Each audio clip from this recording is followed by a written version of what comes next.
Hello, there we go. You can hear me now. Sorry, I was having a bit of a technical difficulty there. However, if you're watching this live, hello, how you doing? If you're watching this on replay, then hello to you. I hope you're all doing well.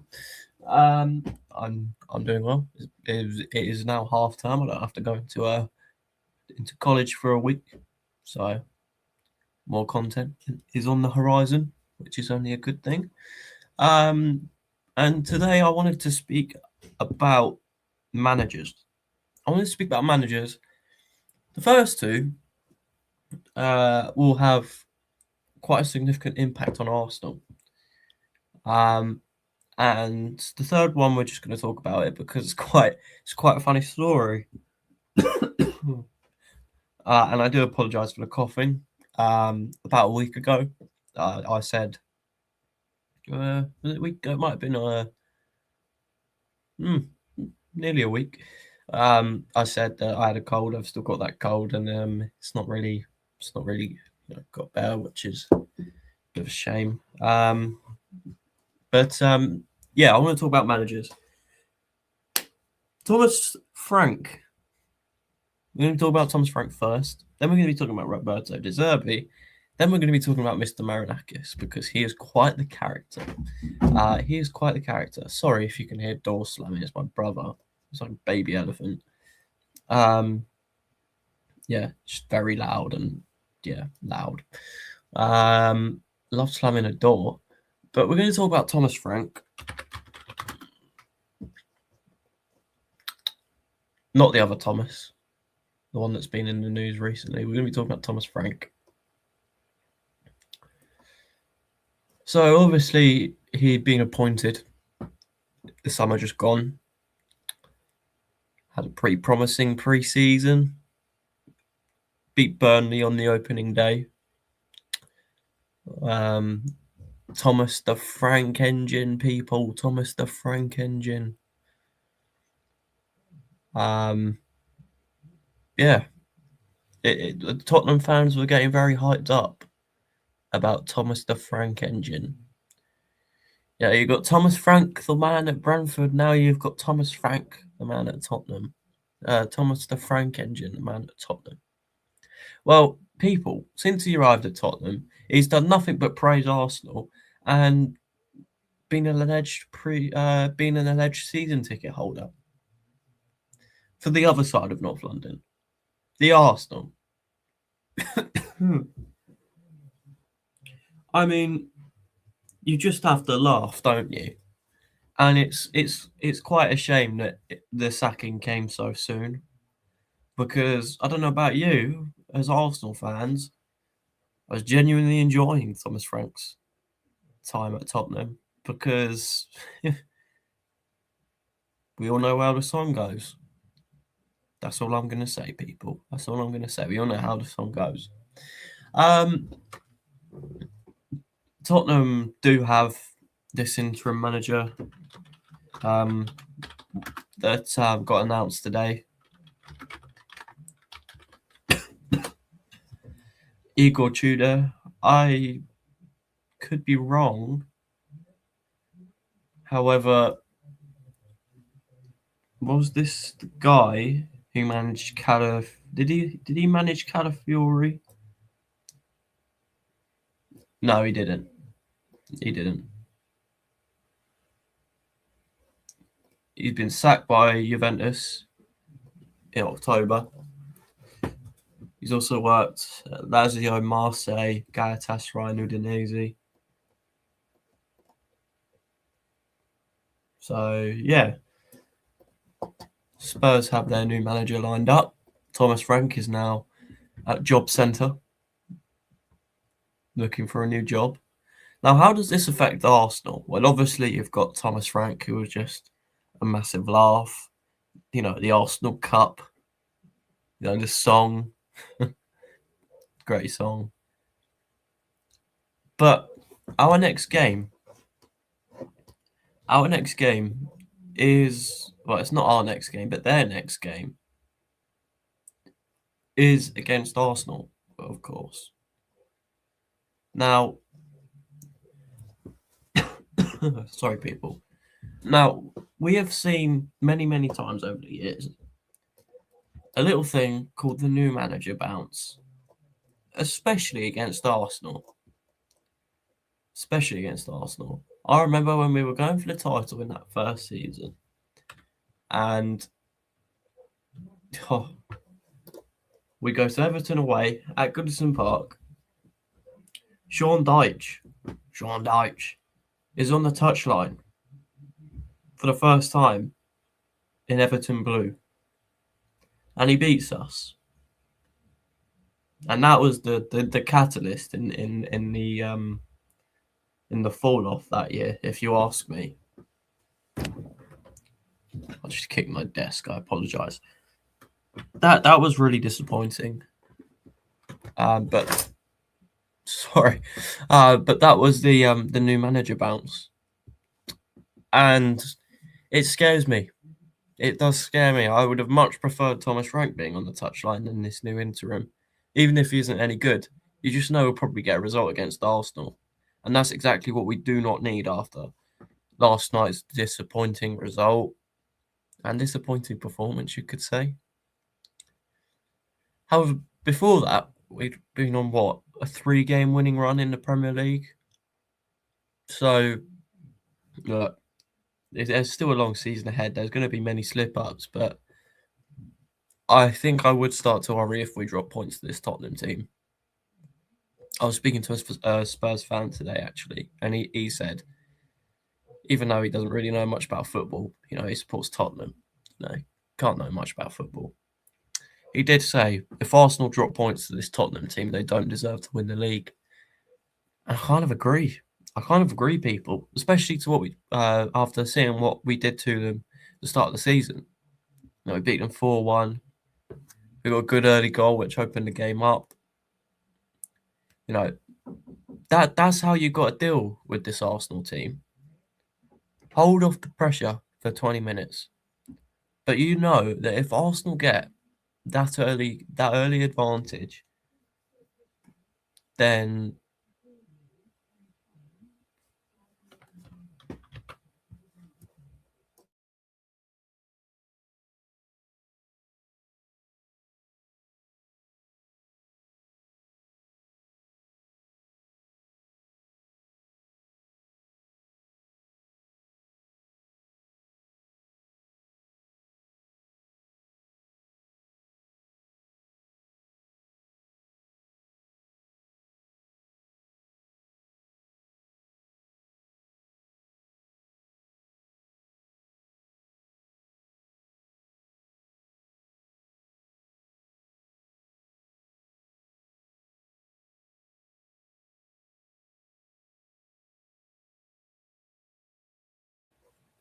Hello again, people. I apologise. I can't remember what I was talking about now. Thomas Frank.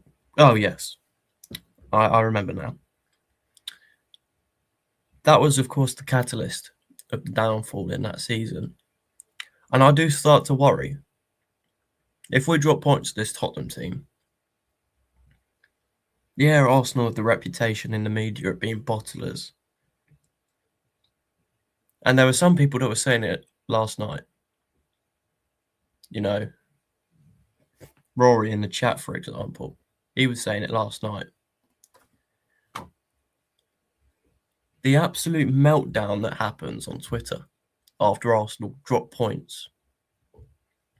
It's mental. It is mental. And I really do start to worry now. If we drop points to that Tottenham team, we cannot afford to do that, by the way. We can't afford to do that. And that's the worrying thing. So, yeah, new manager bounce against the Arsenal for Tottenham. Wouldn't surprise me at all. And that would really start to worry me. We're going to move on to Roberto De Zerbi now. And this is another one.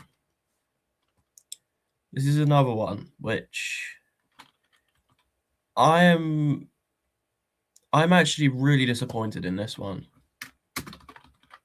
I'm really disappointed in Roberto De Zerbi as an Arsenal fan. Sorry. He has mutually agreed to leave Marseille. Well, this is a problem, people, because if you have subscribed and following this channel during the January transfer window, you will have known that I was reporting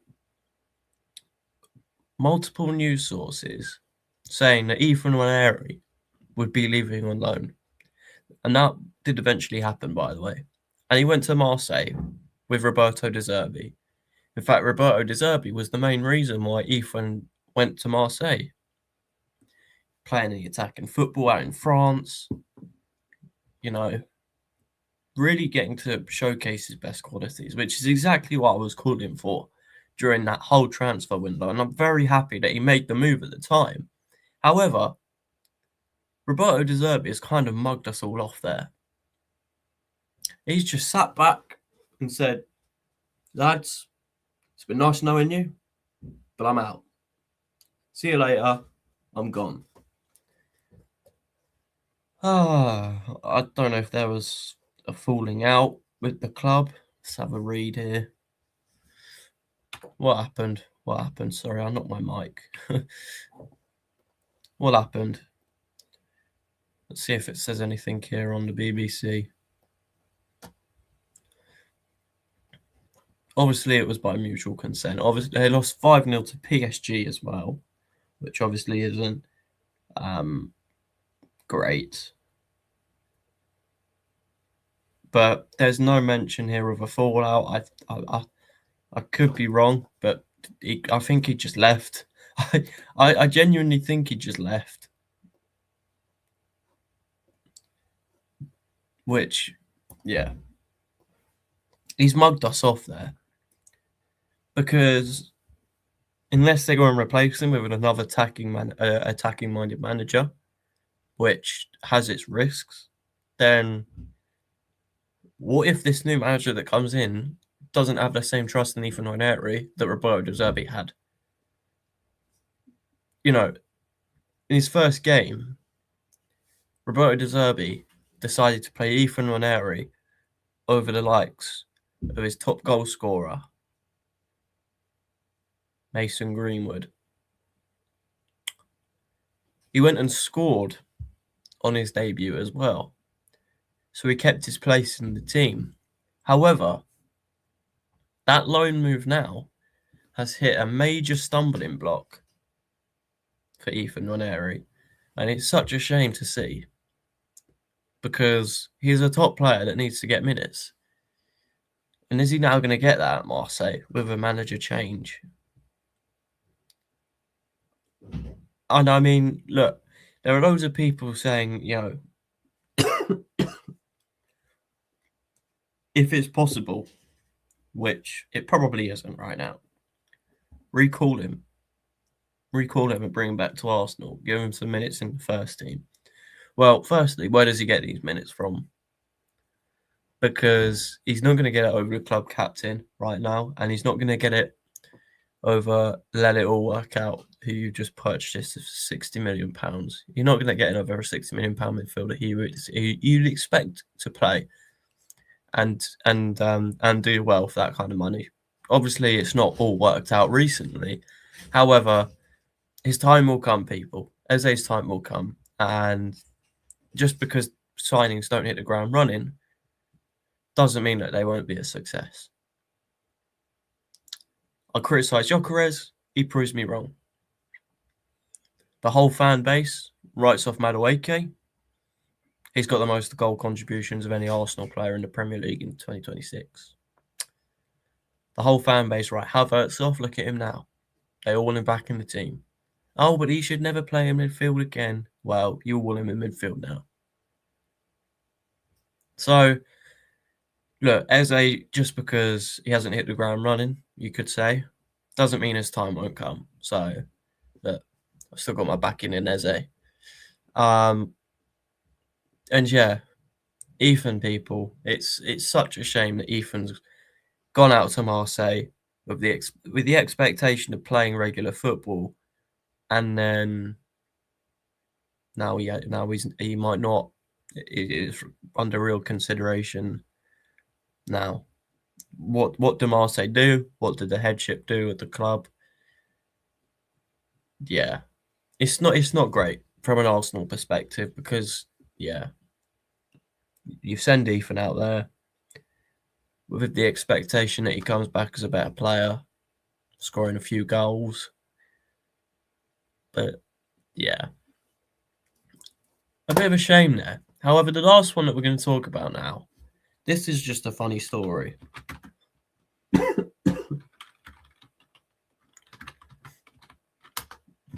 Mr. Marinakis.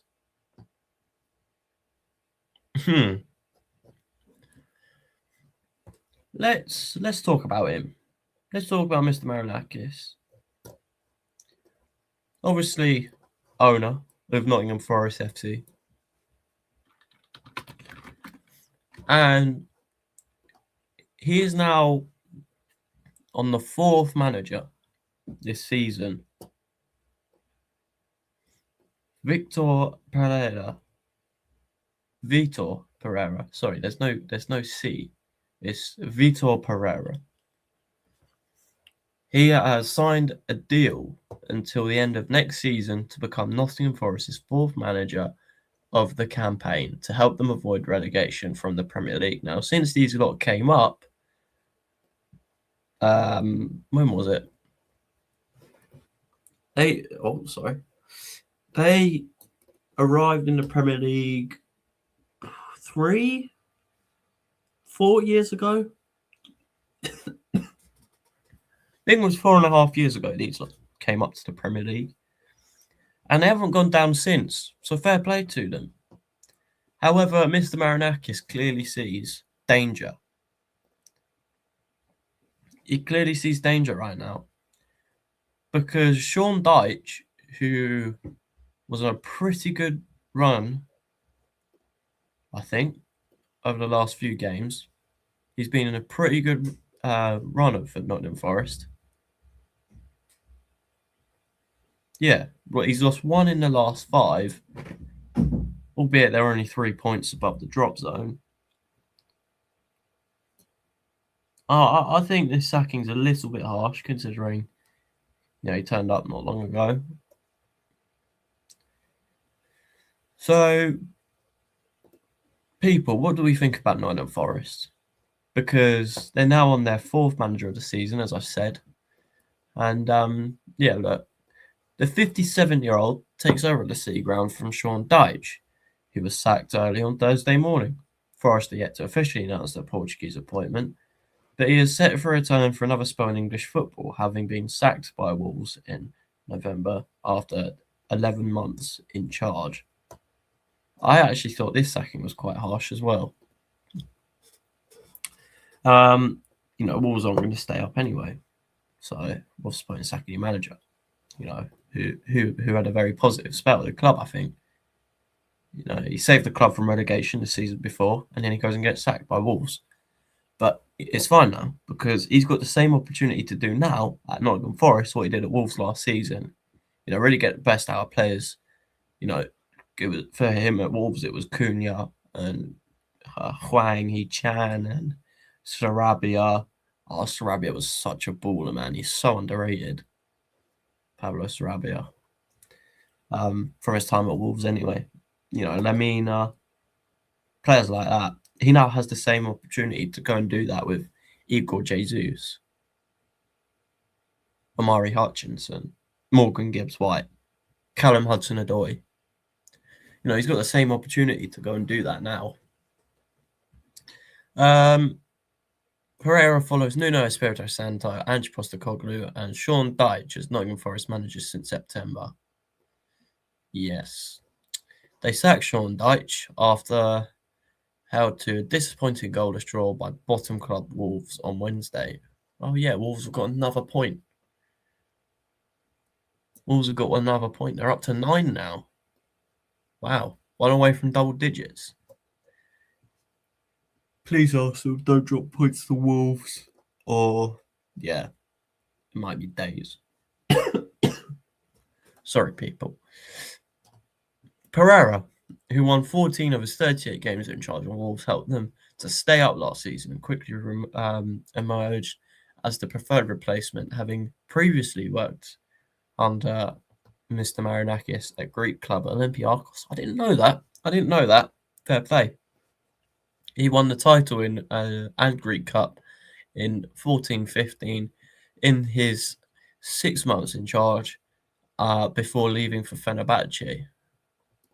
Pereira joined Wolves in December 24, but then was sacked 3 months ago with the club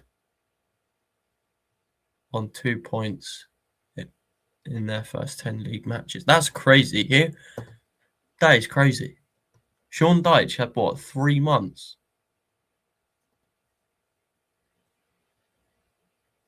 No, sorry. How long did Sean Dyche have at Forest? Because it wasn't that long, was it? He started his managerial career at Portuguese club San Genoese, whatever, in 2004, and following spells in Germany, China, Brazil, and Saudi Arabia, he is set to embark on his 15th managerial role. Forest sacked Nuno just 3 games into their season in September after he declared his relationship with Mr. Marinakis over. Even though he got them into Europe last season, so Mr. Marinakis was earning a bit of money. Sean Dyche's arrival appeared to bring stability, winning 7 of his opening 12 games, but the poor recent run of form saw Forest fail to pull away from danger, with players unconvinced by his methods.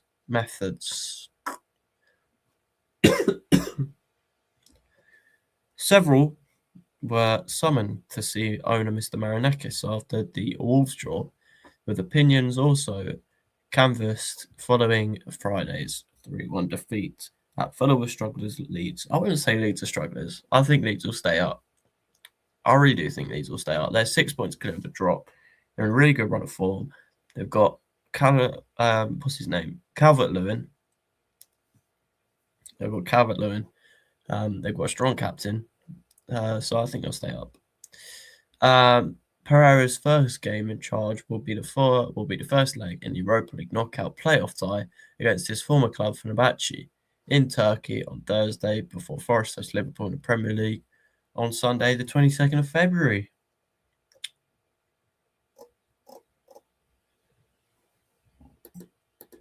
So then, that is all the news that I'm going to cover today. What is actually going on with football managers right now? Because they're all leaving.